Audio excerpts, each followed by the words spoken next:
Oke guys, siang ini kita masuk servisan seri Asus X441M dengan spek Celeron dengan kasus mati total, tidak ada indikator sama sekali.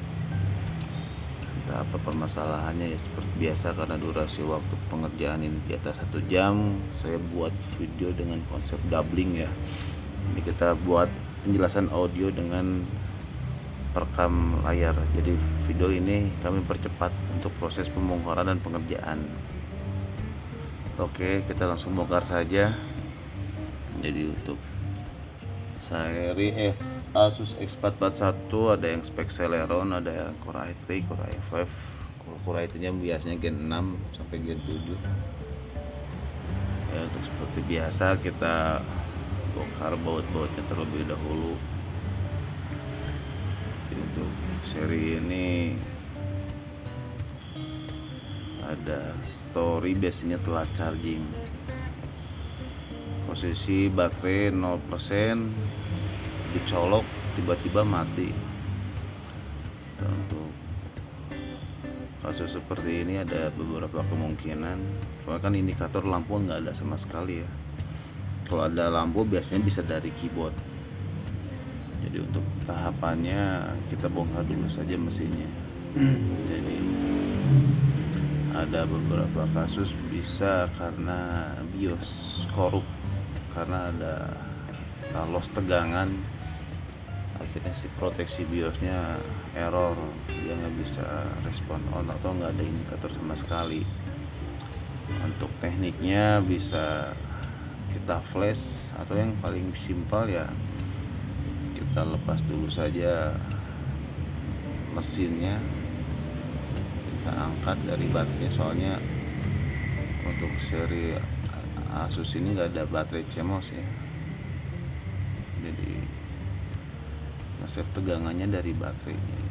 Untuk reset secara manualnya kita lepas baterai, langsung ada indikator lampu ya. Jadi bisa dipastikan ini error BIOS, cuman nggak perlu kita flash karena masih terproteksi. Dengan teknik mengangkat baterai, BIOSnya langsung ngereset balik lagi ke settingan pabrik. Jadi untuk kasus ini bisa dipastikan fix BIOS, cuman masih alhamdulillah kita nggak harus nge-flash ya. Jadi kalau misalkan diangkat baterai masih tetap, kita ukur tegangan ada semua ya. Paling teknik yang paling mudah kita flashing BIOS dulu. Kalau flashing BIOS masih tetap, baru kita tracking lagi diagnosa yang lain. Nah untuk seri ini hati-hati dengan baterai ya. Untuk pemasangan kabel fleksi, baterainya harus benar-benar safety ya, jangan sampai nyengsol atau miring ya. Mesin sudah nyala. Untuk kali ini kasusnya cukup mudah, nggak terlalu rumit ya, cukup angkat baterai nyala. Sekarang kita pastikan lagi perangkat yang lainnya apakah ada yang error. Jadi kita coba rapikan dulu saja lah.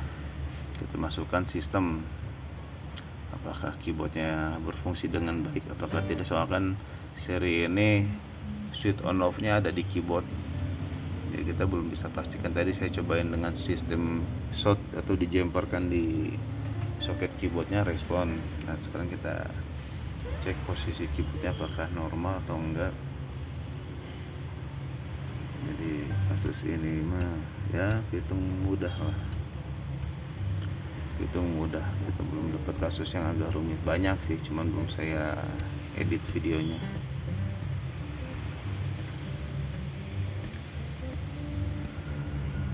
Untuk Asus 441 memang sering sih kasus seperti ini ya. Makanya untuk teknik pemakaian, hindari baterai 0%.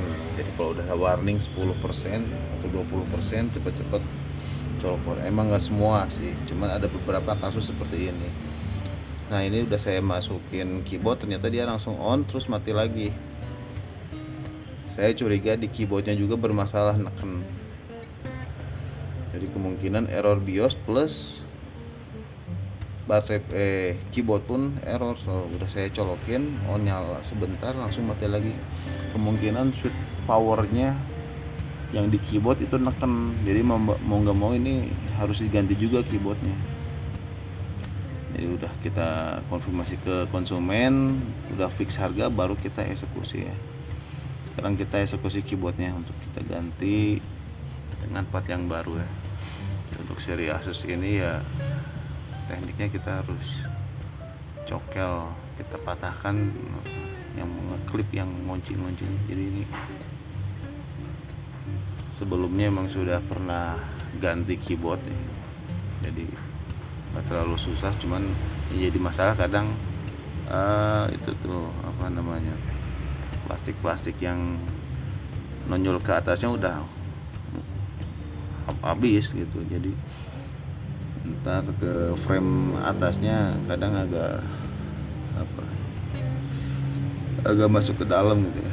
Tapi kita coba dulu aja lah, mudah-mudahan masih bisa bagus ya, masih bisa enak dipakai. Untuk tombolnya nggak terlalu masuk ke dalam si framenya. Untuk biasa semua bagian kita solderin ulang. Kalau ada yang udah patah terlalu dalam ya mau nggak mau paling kita pakai ini lem bakar ya. Ntar kita kasih lem bakar sedikit biar masuk ke dalam lem bakarnya, terus ntar dia ngunci lagi.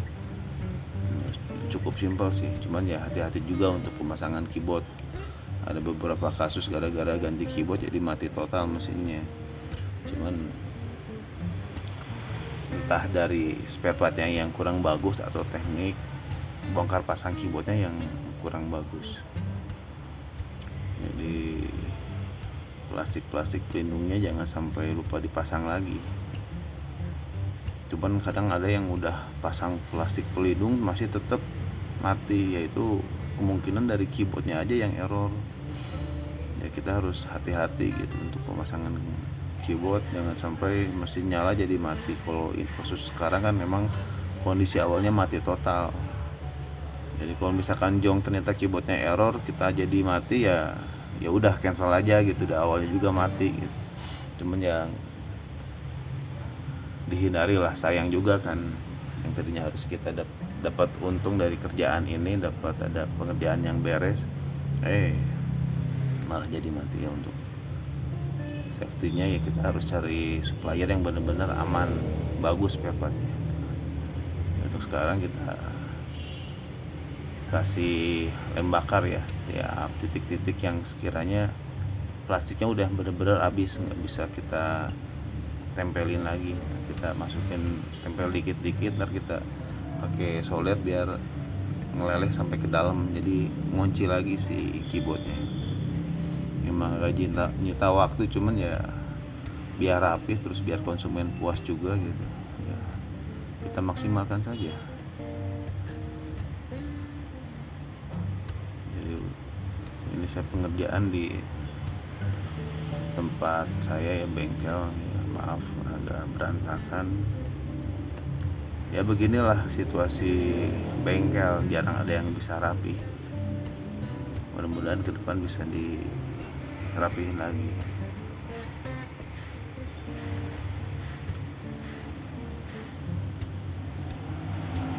Satu-satu kita agak sedikit penekanan ya di keyboardnya, tekan ke frame biar framenya tuh nonjol ke atas.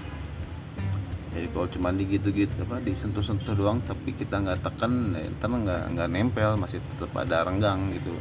Antara frame sama keynya tuh sejajar, jadi kan bagusnya nolol gitu si keynya tuh nolol dari frame. Jadi enak enak juga dipakainya ntar. Jadi harus ditekan ini, soalnya kan udah 2 kali ganti, otomatis plastiknya pun udah sedikit habis. Nah, untuk ini posisi di toko ya nih, jadi agak bising, banyak motor ya, nggak apa-apa lah. Kita masih belajar untuk bikin konten ya, ada kurang-kurang dikit ya, mohon dimaklum. Yang penting kan tampilan audio videonya kita memperlihatkan teknik seadanya, adapun penjelasan deskripsi untuk pengerjaan kita pakai audio yang mungkin ya pemirsa semua bisa memahami gitu ya. Mudah-mudahan bisa mengerti ya, dan bisa berguna ini semua videonya. Ini kan kasus simpel yang gak terlalu ribet, yang mungkin bisa progres sama bukan teknisi lah, user yang mungkin gak terlalu bukan pro gitu. Untuk kasus seperti ini kan bisa diproses sendiri ya. Oke, udah beres, kita cobain ke mesin ya keyboardnya. Mudah-mudahan keyboardnya bagus, nggak bermasalah. Oh, sekarang kan udah nggak langsung on. Kalau tadi langsung on, colok on mati. Kalau ini nggak, udah colok di on, dia nggak mati. Kita respon offin, responnya bagus. Jadi untuk kasus ini dua ya, BIOS sama keyboard. Untuk BIOSnya cukup dengan angkat baterai, soalnya kan indikator lampu nggak ada sama sekali kan ya. Sekarang kita rapihkan, ntar kita cek lagi nyala sampai masuk ke Windows, terus kita cek total semua komponen keyboard, wifi, VGA atau driver audio.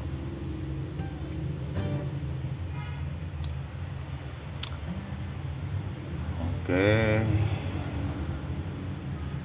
kemungkinan udah beres ya untuk kasus ini. Kita lihat proses respon on-nya bagus, udah nggak ada kendala, cuman ya loading dikit karena ini masih harddisk ya. Harusnya untuk spek Celeron bagusnya langsung diganti pakai SSD, terus apa, memori tambahin. Tapi yang Asus X441 ada mesin yang memorinya ditanam ya, nggak bisa ditambah. Nggak tahu sih, nggak ngerti. Padahal kasih aja soket slot satu lagi. Ini masih pakai harddisk, jadi loadingnya lumayan lama. Tapi ya masih layak lah. Alhamdulillah ya. Mesin masih oke. Sekarang cek tombol keyboardnya, loadingnya pun lama. Kalau jadi saya ganti SSD udah lumayan lah. Untuk spek Celeron asal di SSD-in mah nggak terlalu loading.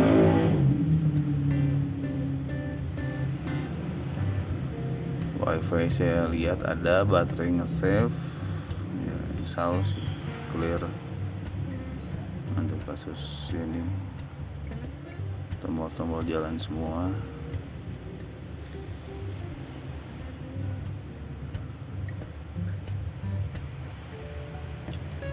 Ya oke. Pemirsa, mudah-mudahan video saya bisa bermanfaat. Saya cukupkan sekian, sampai berjumpa video selanjutnya ya. Mohon di share, like, ataupun mau komen untuk video ini. Wassalamualaikum warahmatullahi wabarakatuh.